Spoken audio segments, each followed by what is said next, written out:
morning students. Now coming to agents of cross pollination. Students, now cross pollination means transfer of pollen grains from anther to the stigma of another flower. This is the pollination between two flowers, that is cross pollination. Is also called allogamy. Generally, this cross pollination is two types. One is geitonogamy, and second one is xenogamy. Both are the types of cross pollinations.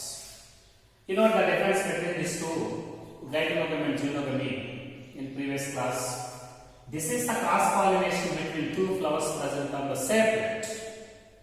This is the cross pollination present between two flowers of different plants.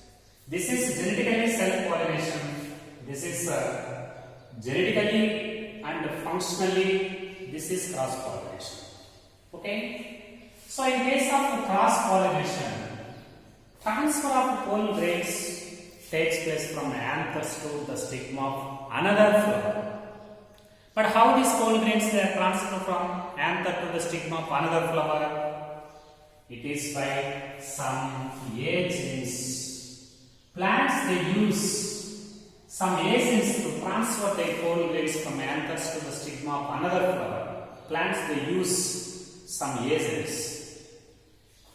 Cross pollination agents means the agents which help in the transfer of pollen grains from anthers to the stigma of another plants. In plants which help in the transfer of pollen grains from anthers to the stigma of another flowering plants, such factors are called pollinating agents.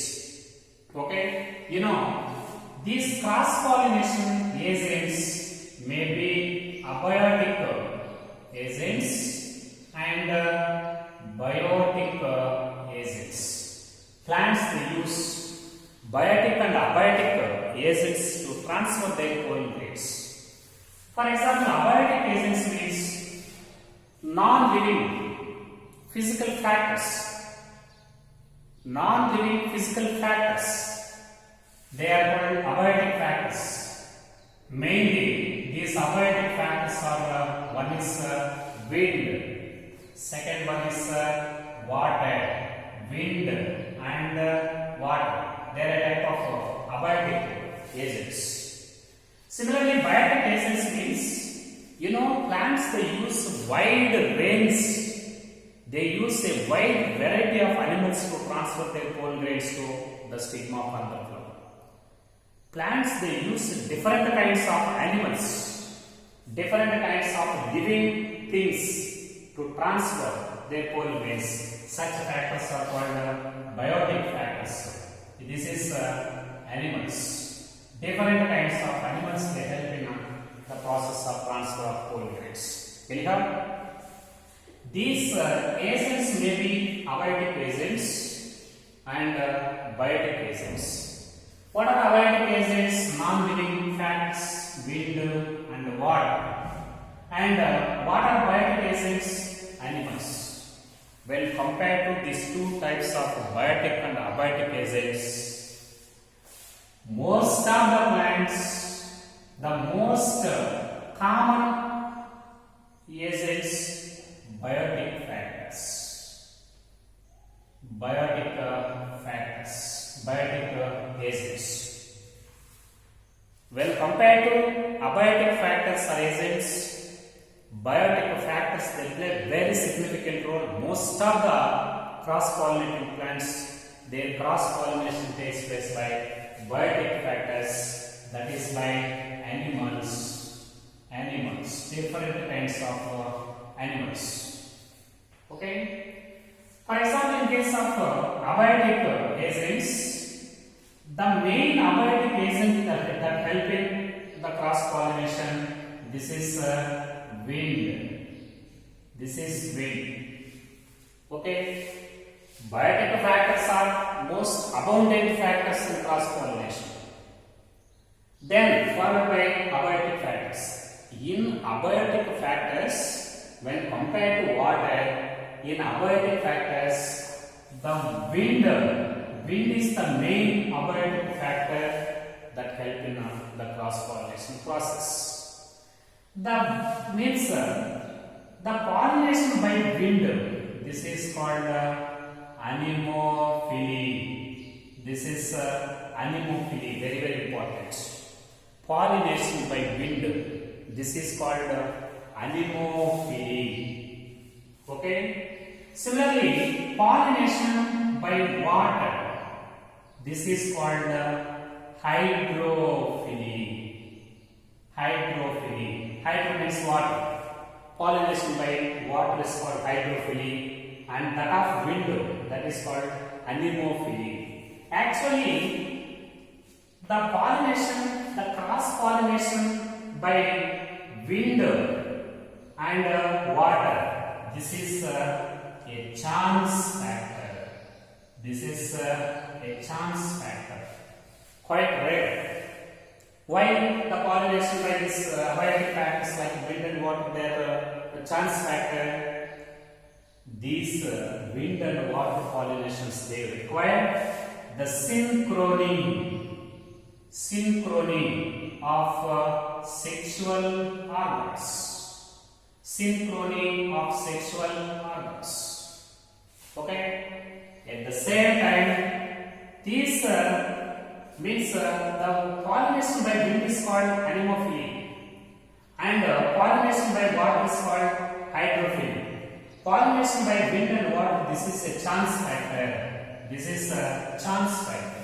Why this is a chance factor? During the time of the transfer of the pollen grains in a wind pollinated plants, sometimes these pollen grains, they may be away from the stigma, and especially in case of water, the pollen grains that may drains away from the stigmatic surface. Some of the pollen grains, they drains along the slopes. Some of the pollen grains, they are eaten by the aquatic animals. Some of the pollen grains, they lost the viability. They lost the capacity to reach the stigmatic surface. So there are many problems in the abiotic factors, that is in the transfer of pollen grains from anthers to the stigma. To avoid all these uncertainties,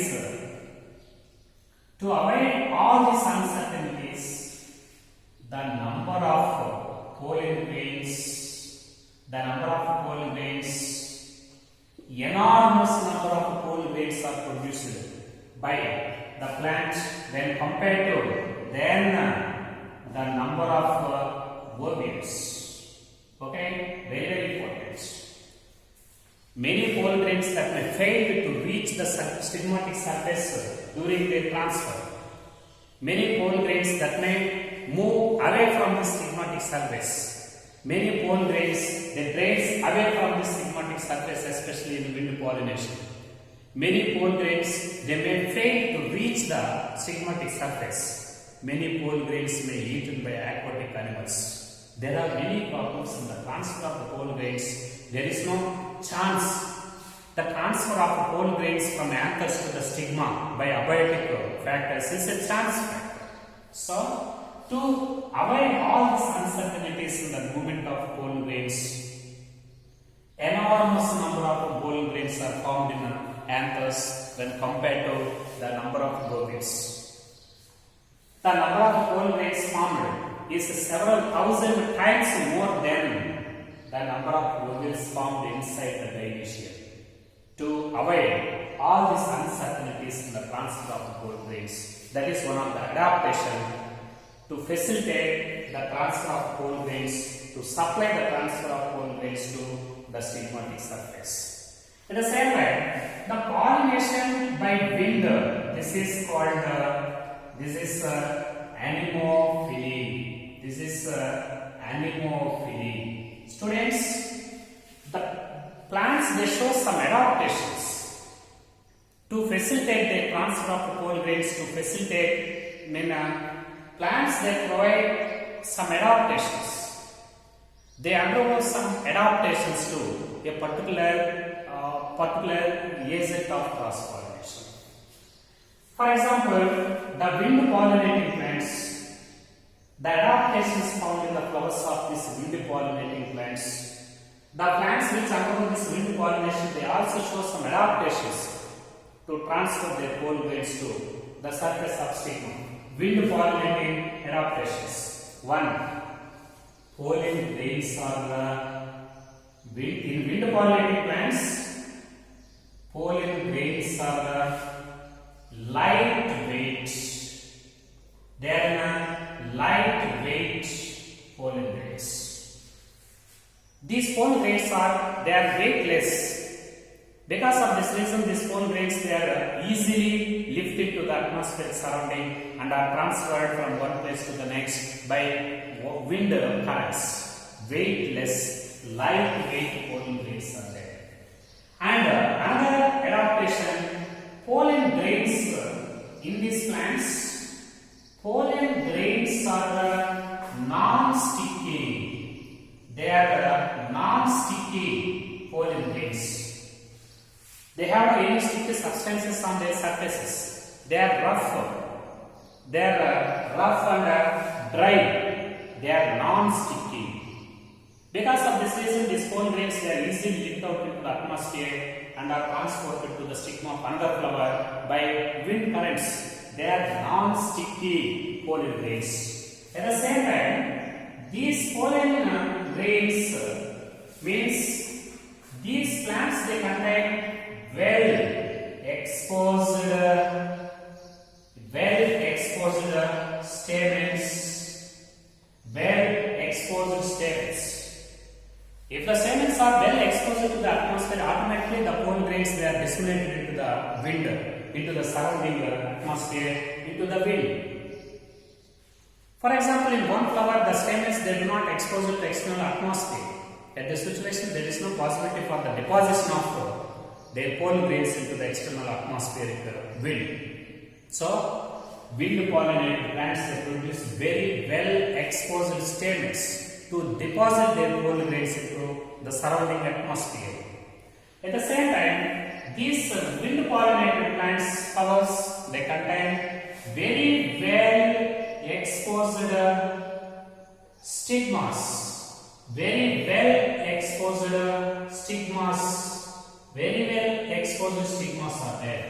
For example, in one flower, the stigma is exposed. It is very well exposed to external atmosphere. It can easily trap the wind-borne pollen grains. It can receive the pollen grains present in wind currents very easily. So, to deposit their pollen grains into the surrounding atmosphere, these flowers they contain very well exposed stamens.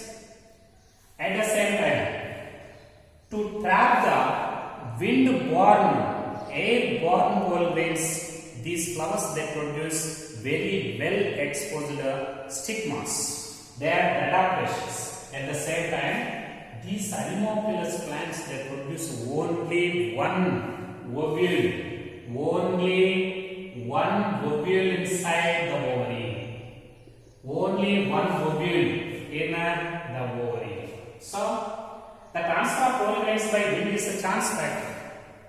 To facilitate, to provide assurance to the cross pollination, these plants they produce only one ovule inside the ovary. They contain only one ovule inside the ovary. At the same time, these wind pollinated flowers, wind pollinated flowers. For example, when the flowers are present in very small condition, all the flowers are aggregated into an inflorescence. Similarly, for example, corn cob,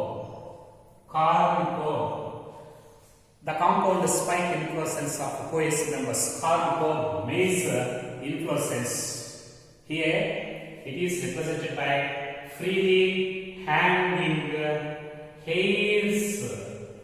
The freely hanging hairs present in corn cob they are nothing but stamens. They are nothing but stamens and styles. Stamens and styles. For example, this is a corn cob. This is a corn cob. It is represented by some freely hanging hairs. These freely hanging hairs present in this corn cob, they are nothing but styles and stigmas. They are freely hanging in atmosphere. While they are freely hanging in atmosphere, they receive the wind-borne pollen grains very easily. And all these, they are the adaptations of wind pollination plants. Generally, this wind pollination, anemophily. Generally, this anemophily, this is present in grass plants. Grass plants. Grass plants means family Poaceae. Grass family. This is also called Graminae. This is also called Graminae. At the same time, these plants, they also contain, these wind pollinating plants, they also contain versatile stamens. Versatile stamens. What are the versatile stamens? Versatile stamens means, for example, this is anther, okay, and this is filament. Here, the tip of filament is pointed and very sharp. Now it is attached with the mid-dorsal side of the anther at a point. Very sharp and pointed filament. Very sharp and pointed filament is attached with the mid-dorsal side of anther at a point. So that it is attached at a point. So that all these anthers, they can swing in all directions in wind currents. They are freely move. They swing freely in all directions in wind. Such type of stamens are called versatile stamens. Presence of versatile stamens is also one of the adaptation of anemophilous plants. Best examples for this anemophilous plants, any member Poaceae, that is rice, oryzes sativa, and maize, GMS, and triticum, wheat, and all these plants, and sorghum. Sorghum means jar, and all these, they are best examples for this type of anemophilous plants. So it's now coming to the point, pollination by water. This is called hydrophily. This is hydrophily. Generally, this hydrophily, this is quite rare. This is quite rare. This is usually quite rare. It accounts only 30 genera. 30 genera. Most of them monocotyledonous plants. Most of them monocotyledonous plants. So, pollination by water is called hydrophily. And generally it accounts in, this is quite rare in angiospermic plants. Generally it accounts in 30 genera. Most of them are monocotyledonous plants. Students, you know, some of the lower group of plants like algae and bryophytes and pteridophytes, here pollen grains are completely absent. What about the male gametes movement during the time of sexual reproduction? During the time of sexual reproduction, the male gametes are they move from one place to another. That is by water. Male gametes, they are released into the water and they are transported to the female gametes. There, the movement of male gametes takes place by water. So, water is the medium for the movement of male gametes. Especially in case of bryophytes and pteridophytes, the geographical distribution of these bryophytes and pteridophytes, it is limited to some areas. Their habitats means bryophytes and pteridophytes are distributed only in certain habitats. Their geographical distribution is very limited because their sexual reproduction is dependent. Sexual reproduction is dependent on water, because water is necessary for the movement of male gametes in these plants. In the absence of water, there is no possibility for the movement of male gametes, and there is no possibility for the completion of sexual reproduction.